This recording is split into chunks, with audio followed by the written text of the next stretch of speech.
Halo para calon ibu, selamat datang. Hari ini kita bakal ngobrolin satu topik yang super penting yang jadi bekal buat setiap perjalanan kehamilan, yaitu preeklamsia. Pengetahuan itu kekuatan loh, apalagi kalau menyangkut kesehatan Anda dan si kecil di dalam kandungan. Oke, jadi pertanyaannya preeklamsia itu apa sih sebenarnya? Dan kenapa ini wajib banget diketahui sama semua ibu hamil? Yuk kita kupas tuntas bareng-bareng biar semuanya jadi jelas dan kita jadi lebih berdaya. Baik, kita mulai dari dasarnya dulu ya. Jadi, preeklamsia itu adalah sebuah komplikasi kehamilan. Biasanya, dia baru muncul kalau kehamilan udah lewat dari 20 minggu. Ada dua tanda utamanya nih yang selalu dipantau dokter. Pertama, tekanan darah yang tinggi, dan yang kedua, ada protein di dalam urin. Nah, kalau dua hal ini muncul barengan, itu udah jadi lampu kuning buat para dokter. Nah, sekarang kita masuk ke pembahasan pertama nih. Siapa aja sih yang punya resiko lebih tinggi kena preeklamsia? Memahami faktor resiko ini penting banget sebagai langkah awal untuk kita lebih waspada. Perlu kita tahu nih ya, kalau resiko preeklamsia itu bisa datang dari macam-macam sumber. Biar gampang, kita bagi aja jadi dua kelompok besar. Yang pertama, faktor yang ada hubungannya langsung sama kehamilannya, dan yang kedua, faktor yang datang dari kondisi kesehatan si ibu sendiri. Oke, kita lihat dulu dari sisi kehamilannya ya. Resiko bisa lebih tinggi kalau ini adalah kehamilan pertama Anda. Atau kalau di kehamilan sebelumnya Anda pernah kena preeklamsia. Riwayat keluarga juga ngaruh loh. Terus hal-hal lain kayak hamil kembar, kehamilan lewat program bayi tabung, atau bahkan jarak kehamilan yang terlalu dekat atau malah terlalu jauh juga bisa jadi faktor resiko. Nah, selanjutnya dari sisi kondisi si ibu. Umur juga ternyata berpengaruh, entah itu di bawah 20 tahun atau di atas 40 tahun. Obesitas juga jadi salah satu faktor. Dan yang nggak kalah penting, kalau Anda memang sudah punya riwayat tekanan darah tinggi dari sebelum hamil atau punya kondisi medis lain kayak diabetes atau penyakit ginjal, risikonya juga jadi lebih tinggi. Ini semua penting banget buat diobrolin secara terbuka sama dokter Anda ya.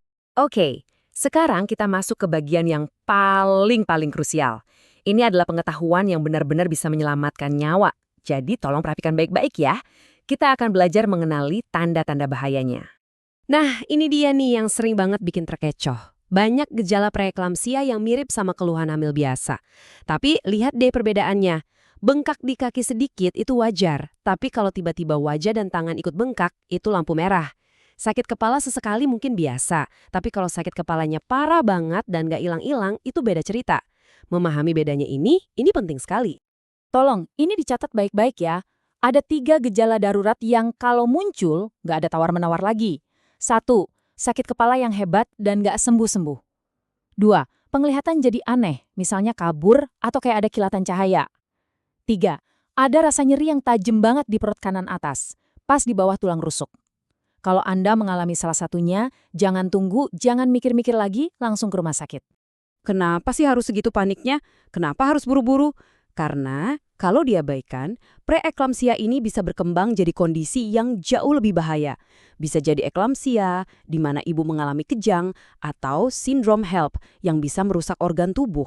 Jadi tindakan cepat itu adalah kunci utama untuk mencegah komplikasi yang bisa fatal.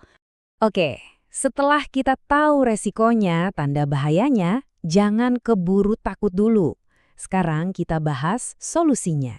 Bagian ini adalah tentang apa yang bisa kita kendalikan, apa yang bisa kita lakukan, dan gimana caranya kita bisa berjuang untuk kehamilan yang lebih sehat.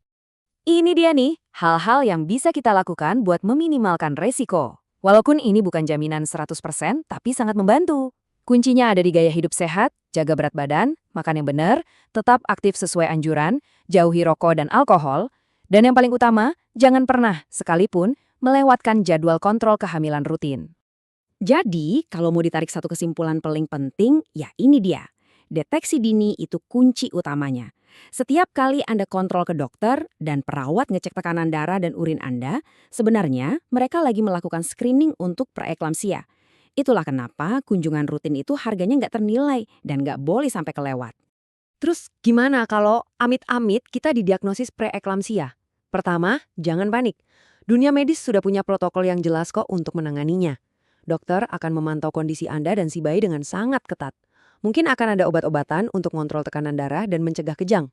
Kadang dokter juga akan memberikan kortikosteroid buat bantu mematangkan paru-paru bayi. Karena pada akhirnya satu-satunya obat yang pasti untuk preeklamsia adalah melahirkan si bayi. Jadi kalau ada satu kalimat yang harus banget nempel di kepala kita semua dari obrolan hari ini, ya ini dia. Jangan pernah sepelekan kekuatan dari sebuah pemeriksaan rutin. Itu adalah garda terdepan pertahanan kita untuk melawan preeklamsia. Nah, sebagai penutup, saya mau kita renungkan pertanyaan ini. Preeklamsia mungkin terdengar menakutkan, tapi ingat, Anda nggak sendirian. Dengan bekal pengetahuan ini, komunikasi yang terbuka, dan kerjasama yang solid dengan dokter, Anda pasti bisa menghadapi tantangan ini. Anggap dokter Anda sebagai rekan satu tim. Tetap semangat, tetap waspada, dan yang paling penting, terus berjuang untuk Anda dan si kecil.